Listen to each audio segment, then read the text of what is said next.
കൂട്ടുകാരെ, ഇന്ന് നമ്മൾ ക്രാഫ്റ്റ് ചെയ്യാൻ പോകുന്നത് ഇതുപോലത്തെ കടലാസ് കൂട് കൊണ്ടാണ്. അപ്പോൾ വേഗം ഒരു കടലാസ് കൂട് എടുത്തിട്ട് വായോ. ആദ്യം തന്നെ ഈ കടലാസ് കൂട് 4 സൈഡും ഇതുപോലെ ഒന്ന് കട്ട് ചെയ്ത് എടുക്കുക. അപ്പോൾ ഇതിൻ്റെ അകത്തുനിന്ന് നമുക്ക് 4 പീസ് കിട്ടും. ആ വലിയ 2 പീസ് മാറ്റി വെച്ചിട്ട് ഇടയ്ക്കുള്ള ചെറിയ 2 പോർഷൻ മാത്രം എടുത്ത് വെക്കുക. ഇതുപോലെ ചെറിയ ചെറിയ പീസസ് ആയിട്ട് ഒരേ വീതിയിൽ കട്ട് ചെയ്ത് എടുക്കുക. ഇനി ഒരു കട്ടി കടലാസ് എടുത്ത് ഇതുപോലെ വട്ടത്തിൽ മുറിച്ചെടുക്കുക. എന്നിട്ട് ഇതുപോലെ നമ്മൾ മുറിച്ച് വെച്ചിരിക്കുന്ന പേപ്പർ കഷ്ണങ്ങൾ ഇതിൽ ഒട്ടിച്ചെടുക്കുക. 2 ലെയറായിട്ട് വേണം ഒട്ടിക്കാനായിട്ട്. ആദ്യം ഒരു ലെയർ ഒട്ടിക്കുക, എന്നിട്ട് അതിൻ്റെ ഇടയ്ക്കുള്ള ഗ്യാപ്പിൽ രണ്ടാമത്തെ ലെയർ ഒട്ടിച്ചു കൊടുക്കുക. ഇനി ഓരോ പേപ്പർ കഷ്ണവും ഒന്നുകിൽ കൈകൊണ്ട് അല്ലെങ്കിൽ ഈർക്കിൽ പോലെ എന്തെങ്കിലും ചെറിയ കമ്പ് കഷ്ണം കൊണ്ട് ഇതുപോലെ ചുരുട്ടിയെടുക്കുക. എല്ലാ ഇതിലും ഒരേ വലുപ്പത്തിൽ ചുരുട്ടിയെടുക്കുക. അതുപോലെ തന്നെ ആദ്യത്തെ ലെയർ കഴിഞ്ഞിട്ട് രണ്ടാമത്തെ ലെയറും അതുപോലെ തന്നെ ചുരുട്ടിയെടുക്കുക. ഇപ്പോൾ നമ്മുടെ പൂവ് റെഡി ആയി കഴിഞ്ഞു. ഇനി ഇതിൻ്റെ നടുക്ക് നമുക്ക് വേണമെങ്കിൽ വൈറ്റിന് പകരം എന്തെങ്കിലും ഒരു കളറ് അടിച്ചു കൊടുക്കാവുന്നതാണ്.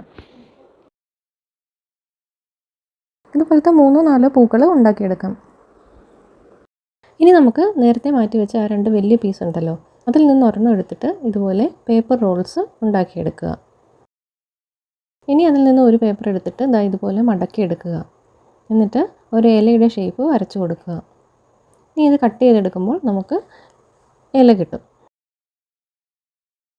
എന്നിട്ട് ഇതുപോലെ അങ്ങോട്ടും ഇങ്ങോട്ടും ഒന്ന് മടക്കി എടുക്കുകയാണെങ്കിൽ ഇലയുടെ നടുക്ക് കാണുന്ന ആ ഞരമ്പുകൾ അതുപോലെ കിട്ടും. അങ്ങനെ നമ്മൾ ഇലയും ഉണ്ടാക്കി കഴിഞ്ഞു.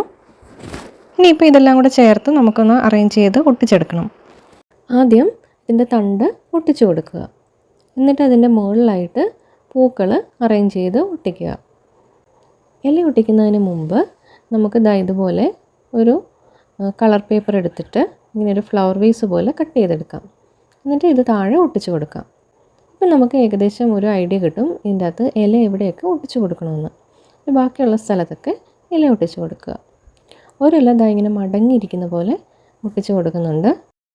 ഇനി ഈ ഫ്ലവർ വേസിൽ നമുക്ക് ചെറിയ ലൈൻസ് ഇട്ട് കൊടുക്കാം. ഇനി അവസാനം മിച്ചം വന്ന ഒരില നമ്മളിങ്ങനെ താഴെ വീണ പോലെ ഇവിടെ ഇങ്ങനെ ഒട്ടിച്ചു കൊടുക്കുന്നുണ്ട്. അപ്പോൾ ഇതാണ് ഇന്നത്തെ ക്രാഫ്റ്റ്. ഇന്നത്തെ വർക്കിന് 10ൽ എത്ര മാർക്കാണ് നിങ്ങൾ തരുന്നതെന്ന് പറയണേ. സത്യത്തിൽ ഇതിൻ്റെ ഒരു ഭംഗി നമ്മൾ അറിയുക നമ്മൾ ജസ്റ്റ് ഒന്ന് ഫ്രെയിം ചെയ്ത് നോക്കുമ്പോഴാണ്. അപ്പോൾ വീട്ടിൽ പഴയ ഫ്രെയിമൊക്കെ ഉണ്ടെങ്കിൽ ചെയ്യുന്ന വർക്ക് അതിൻ്റെ അത് ഫ്രെയിം ചെയ്ത് വെച്ചാൽ കുറച്ചുകൂടെ അടിപൊളിയായിരിക്കും. എനിക്കെന്തായാലും ഇന്നത്തെ വർക്ക് ഒരുപാട് ഇഷ്ടപ്പെട്ടു. നിങ്ങൾക്ക് എന്താണ് തോന്നിയതെന്ന് കമൻറ്റ് ചെയ്യണേ. അതുപോലെ വീഡിയോ ഇഷ്ടമായാലൊന്ന് ലൈക്ക് ചെയ്യാനും ചാനൽ സബ്സ്ക്രൈബ് ചെയ്യാനും മറക്കരുത്. വീണ്ടും പുതിയൊരു വീഡിയോ ആയിട്ട് കാണാം. ബൈ.